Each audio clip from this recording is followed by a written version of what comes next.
If you are ready to rip your hair out because you have literally tried every strategy known to mankind, this one is for you. So in this video, we are going to discuss how to integrate your learning style into your private practice, because this is the key to achieve sustainability and scale. Essentially, following the path of least resistance. So I invite you to check out my Fear Chronicles podcast, which is False Evidence Appearing Real, where we dive into all things mindset and business strategy, which really complements everything that I talk about in these videos. And you can also take my 2-minute Are You the Bottleneck quiz to find out who or what is slowing down your progress, which also, based on your results, you get a curated playlist based on all the things that you answer in the quiz. So we are going to talk about me first, because in my private practice, I was the strategy queen. I would literally hop from strategy to strategy, implementing all the things, and I would copy and paste. I did done for you templates. I literally did everything, and I had minimal ROI at that when I did those things. And when I look back on it, I would have done several things differently. One was I never stuck with the strategy long enough to even see that it worked. I would just instantly be like, this isn't working. And I would hop on and do something else. And I just piecemealed all these things together. Another thing was that, I was impatient, but another thing was I was just forcing things to fit inside of my business instead of making things work for me and how I wanted to run my private practice. So I want you to ask yourself, how do I learn best? Like, what is my learning style? And then, is my practice working for me? Is it set up for me to be successful? So we're going to dive in, because I'm bringing up learning styles because I thought this was a really fun way and a very important way, because we don't think about this when we look at setting up our practice and how to make our practice work for us. So when I was growing up, I really only knew of like 4 learning styles. And evidently, I recently came upon the fact that there are 7 now. And I really want to dive into this because it really aligns well. See how I did that? Aligns with the future version, the CEO version of yourself, because when everything's going to tie together here, because we're really wanting to take a holistic, multimodal approach to things. And when we think about our practice, it is an extension of us. So if we're forcing things and things aren't working and feeling a lot of resistance and not a lot of, return on these investments and the strategies and the things that we are doing, we have to take a step back and really take a look at what's happening. So I went ahead and started with the learning styles that I think all of us are pretty familiar with. So first of which, I want to preface how to make this make sense. So when I think about our business, we want to examine the intricacies of our business. The intricacies are you. Okay, this is all you. This all starts with you. And then when we get the full picture of the operating system, that again is you, and the parts that make the business work, which are essentially your processes, your procedures, and your systems, and the output, which is the results, right? That's the return, what's happening in our business. So learning styles. We have visual, which I feel some of these are self-explanatory, right? So that is, when I was growing up, I really felt like I was a visual / kinesthetic learner. So for visual, right, that person learns best by seeing, best by color coding. I color code everything, and graphs and pictures and things like that, right? So I want you to just kind of think on this for yourself. Again, what's your learning style, your optimal learning style? And then auditory, right, learns best by hearing. So that could be podcasts, that could be lectures, that is just listening. Don't necessarily have to see anything. It's just by listening, right? Then the kinesthetic, which is partially me as well. I actually see myself in all the things that we're going to discuss, which is key here. So that's learning by doing, hands-on, right? So this is trial and error, which was a lot of my entrepreneurial journey so far. And to really understand concepts, right? It's learning by doing. So then we get into some of the newer ones that I absolutely love. So the next one is social. If I can get my marker to work with me here. That looks ugly, but that's okay. Social. Now, this looks at interpersonal communication. So this is if someone learns best by like a group study setting, or collaborations or working in teams. Okay. And then the next one is essentially the opposite of that, which is solitary. This person learns best with processing from within, intrapersonal. So this person is very independent, avoids groups like the plague, and really does not learn from like group discussions or collaborations. And then we have logical. This actually, I don't feel like is me, even though I see myself in a lot of these. This is the mathematical, logical side. This person learns best with patterns and statistics. So if I really love identifying patterns, and it's not numerical patterns. We'll just say that. Math is not, I don't love math. The math isn't mathing a lot. But then there's the logical. So the reason I'm bringing all of these up, because I have her over here and she's running the business. And when we think about our learning styles, we really need to think about how we learn best. And we may be a combination of things in different ways. And when we look inside our business, that can mean a lot of different things because we are wearing multiple hats and doing multiple things.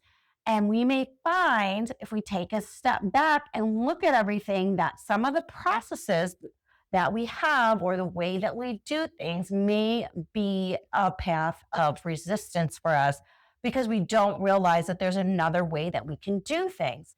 So I'm going to give you some examples towards the end, but I really want this set to hit home when we think about admin tasks that we're doing or SOPs that we have in place.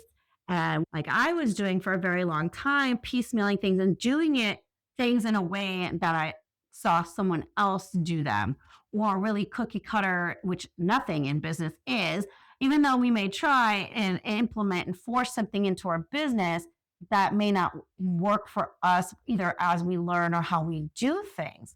And so that is where we have some of those resistance and things that may not work. So zoom out and take a look at everything. Operationally, is it working? And then internally, what is going on? These are typically misalignments that we don't capture in real time, that we can fix by way of how we learn and how we do things with more ease. The idea here is your future CEO version of yourself, when she operates in her business doing what she does best, she's the go-to person. She is well known in her industry and she is scaling and she is thriving. She is in flow. Now, again, you may not love every aspect of your business. That's not what I'm talking about here. What I'm talking about is the simple fact of making things work for you, that you have a flow, a system, systems that work for you, not this cookie cutter version of all these different people that you may follow, things you find on Instagram or TikTok or other courses that you bought and you just literally, dropped them into your business and now it's not working. There's reasons for that. One is energy, but we'll talk about that in another video. But the fact is different processes and different things that you are implementing in your business should be tweaked. I'm not saying you can do like templates and all the things. That's not the point, but to tweak them and adjust them so that they work for you in the way that you learn, in the way that you do things. So if you are a more visual person, but you find that you are just writing everything out and you're doing all the things like that, that is causing resistance. If you are a kinesthetic learner, but you find that you're sitting all the time and you're typing all the time and you're listening to things all the time rather than getting up and doing, you can easily incorporate movement into the things that you are doing to give you that peace and that flow that you are looking for. I'm jumping ahead. I'll give some more examples towards the end. But what the idea is to make things enjoyable by way of flow.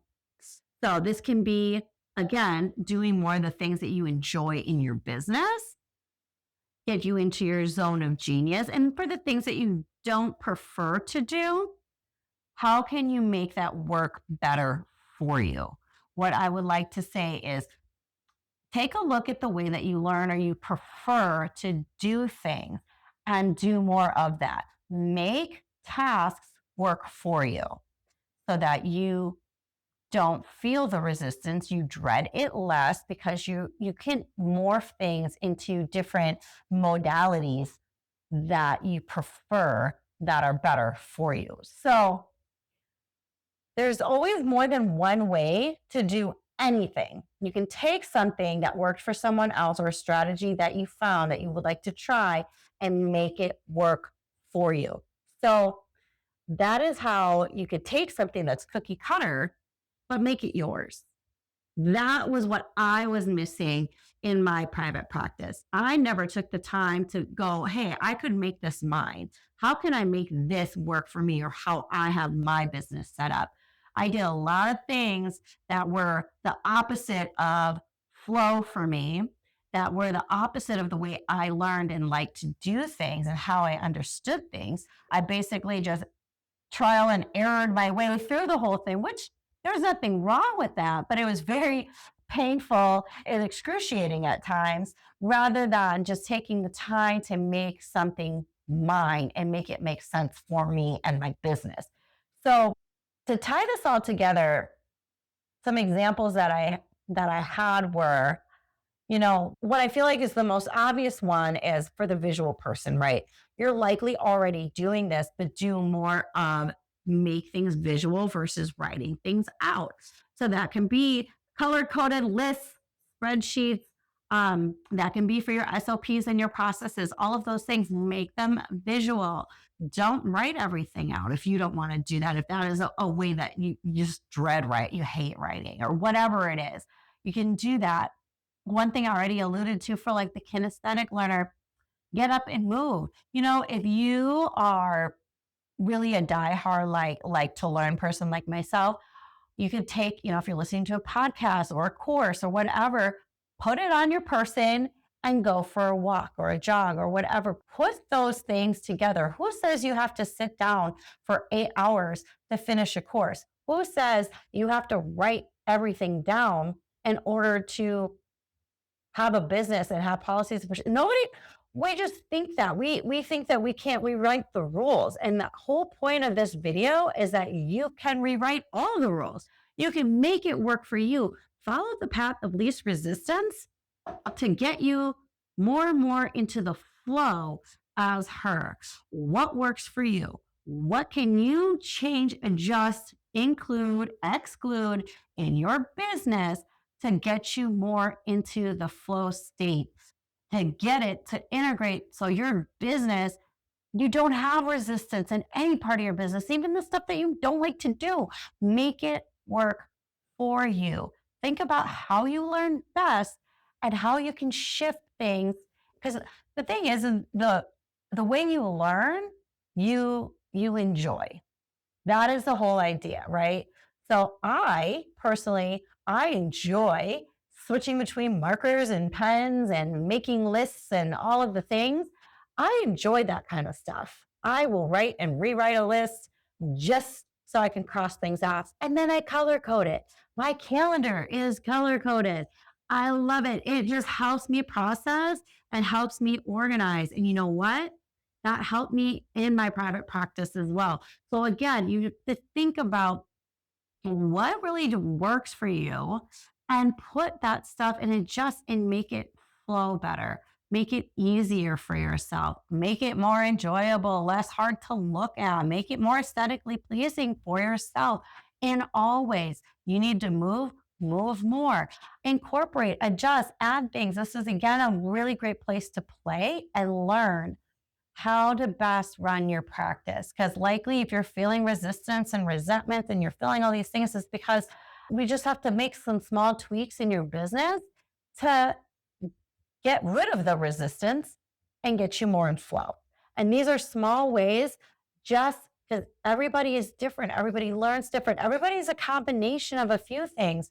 And especially with these newer ones, when we think about a holistic approach, if you are somebody who really does thrive with collaborations and discussions and networking and all of those things, do more of that in your business. Go to more networking events.